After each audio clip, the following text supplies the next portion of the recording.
हरे कृष्णा। अमावस्या तिथि पूर्वजों को समर्पित होती है। इस अमावस्या तिथि पर पूर्वजों के लिए पितृ तर्पण, दान, स्नान और विशेष पूजा अर्चना करने का प्रावधान है। अमावस्या तिथि पर चंद्रोदय नहीं होता और ऐसे में भगवान शिव की पूजा उपासना इस तिथि में की जा सकती है। और ऐसे ही पौष अमावस्या बस कुछ ही दिनों में आने वाली है मित्रों।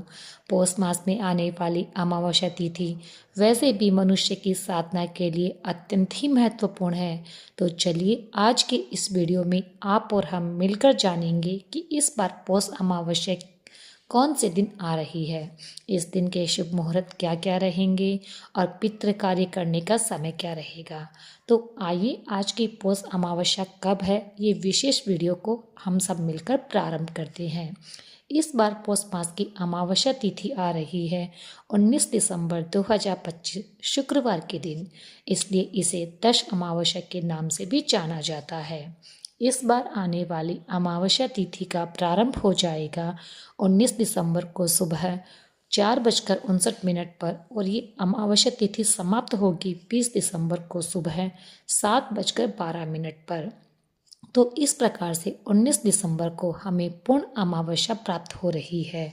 इस दिन प्रातः ब्रह्म मुहूर्त का समय रहेगा सुबह 5:19 से लेकर 6:14 के बीच में और सूर्योदय होगा सुबह 7:09 पर। प्रातःकाल में भगवान शिव और भगवान श्री हरि की पूजा अर्चना करने का समय रहेगा सुबह 5:47 से लेकर 7:09 के बीच में। संध्याकालीन पूजा अर्चना करने का समय रहेगा शाम 5:28 से लेकर 6:50 के बीच में। सूर्यास्त होगा शाम 5:28 पर और क्योंकि इस दिन अमावस्या तिथि है इसलिए चंद्रोदय नहीं होगा। इस बार अमावस्या तिथि संपूर्ण मध्य रात्रि तक रहने वाली है।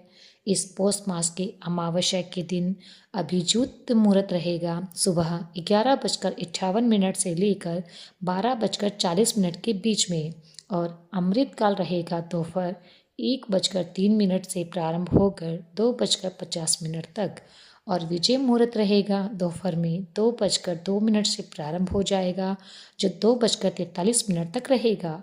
राहु काल का समय रहेगा सुबह 11:01 से लेकर 12:18 के बीच में।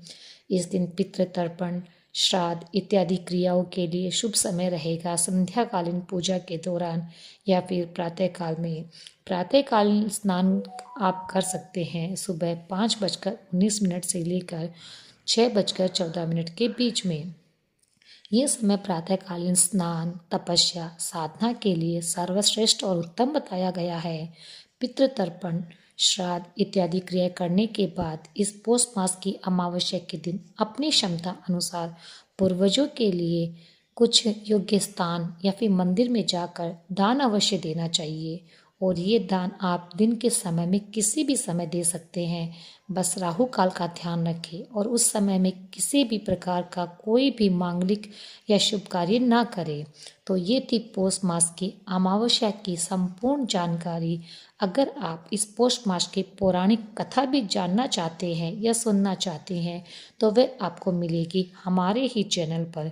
तो अगर आप पहली बार हमारे चैनल पर विजिट कर रहे हैं तो याद से आप अपने इस भक्ति सागर चैनल को सब्सक्राइब करके रख लीजिए। साथ ही नोटिफिकेशन को ज़रूर ऑन कर लीजिएगा ताकि जब भी हम कोई भी वीडियो लेकर आएँ तो उसका सबसे पहले नोटिफिकेशन आपके पास पहुँचे। तो फिर आपसे जल्दी मिलते हैं इसी पौष मास की